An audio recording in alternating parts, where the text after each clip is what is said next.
So today I thought I'd go through my Game Boy Advance collection, which is more modest than the other collections I've shown. So this one I'm going to show everything rather than limit to the top 10.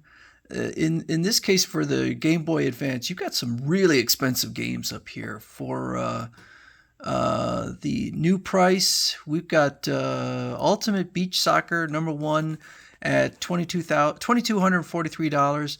Pokemon Emerald at almost $1,800, about $1,800. Unopened, unsealed, $376. Opened, so there's a giant difference in price. Ninja 5.0 is $1,743, sealed, but still $1,053 unsealed. So they can vary quite a bit. Now, every single one of my GBA games is opened. I opened and played, so there are no sealed ones. I'll start off with some JRPGs, beginning with Final Fantasy IV Advance. There you go. And so this one in unopened, or I'm sorry, in complete in box is $64.34.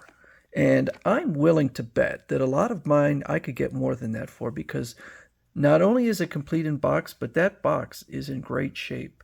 And that's true of a lot of the games. I'm kind of meticulous in the care I keep my items in, and there was no intention of seeing this appreciate in value. So I just like to keep my stuff in good shape. I'm always surprised when I look at, say, used DVDs, used games, at how people abuse them. They're scratched up and they're all dirty and stuff, and my stuff is not like that. So the next one I have is Breath of Fire 2, okay, by Capcom. And you could see the boxes again in very good shape. And these cardboard boxes are often get smashed and dented up, and so this one is $89.08, and I'm willing to bet, again, I could probably get more than that for it, given the condition it's in. This one's got a little bit of damage down here. This is Breath of Fire, the first one, and this is listed at $94.65. So those are my JRPGs. Then I have just some random Nintendo games. This is not all the games I had, but I sold a lot of them. I guess I'd say unfortunately at this point, because they do seem to appreciate quite a bit in value. These are, 20 plus years old. The Superstar Saga is $74.60. Okay. And again, the box is in very good condition, a little bit open. But I keep them complete, and that includes everything, including the, advertisements, whatever came in it. I just keep them in there. I don't really throw anything out. Zelda, the Minish Cap. This is the most expensive at $201. Really nice condition for this one. So this is, I guess, the centerpiece of my collection. A lot of these games would be way more expensive if I had not played them, but I wanted to play them. So Super Mario World 2 is $59. Link it up. With Classic Mario Arcade. Yeah, that's actually kind of cool. I have technically a working GBA, but it is not the backlit version, and so I never play it. I actually meant to show it off, but it's a old purple one. I had to fix it myself. The directional pad had worn out. The rubber had started to rip, so I had to get a new one and replace it. Okay, so then I have a couple Pokemon, and this box, unfortunately, is not in the greatest of shape. This is more in line with what I usually see. And this one's is a little bit hard just because of the material on here kind of chips easily. The Sapphire version is for complete in box 158. So I probably could get maybe that much for it. These ones are definitely okay. So there's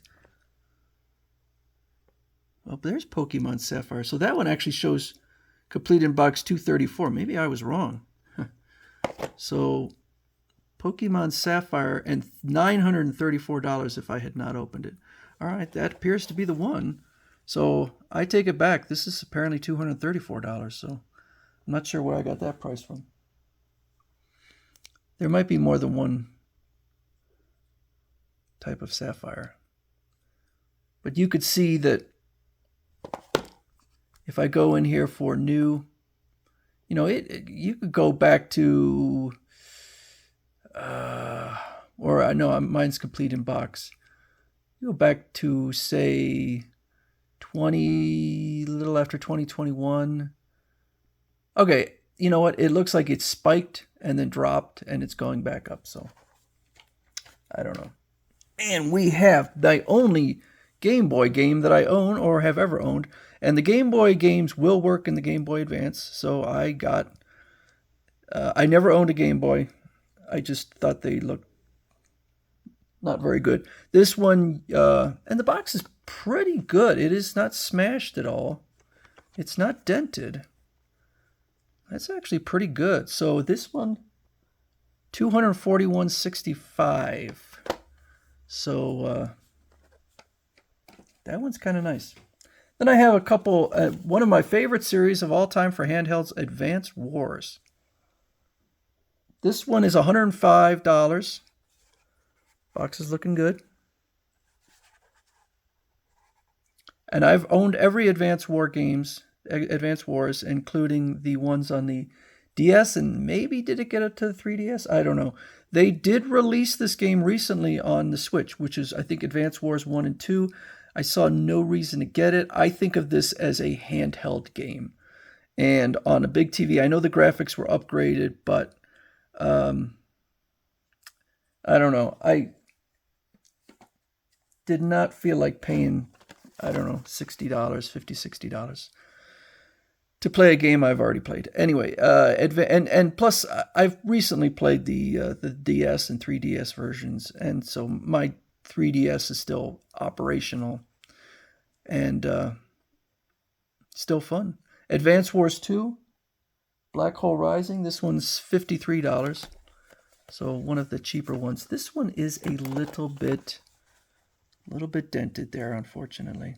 So not the best of condition. And then what would be my favorite series from the Game Boy Advance, which is the Mega Man Battle Network. I loved this series. This box is a little bit seen better days. Again, a lot of these boxes are just crushed, and mine are not crushed, but it's got some damage. This is $144. So kept these just because I love the games. This also, so there are 6 in this series for the Game Boy Advance. They did continue it in the DS and 3DS. And they also were released on the Switch. But again, I don't feel like playing these games, particularly, if they release it every year or two.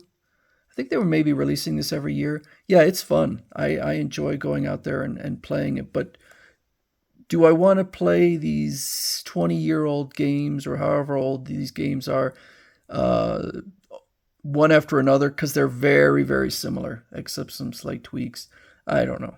Maybe someday I'll get one of these retro systems and play these games. We'll see. So this Mega Man 2, this is $121.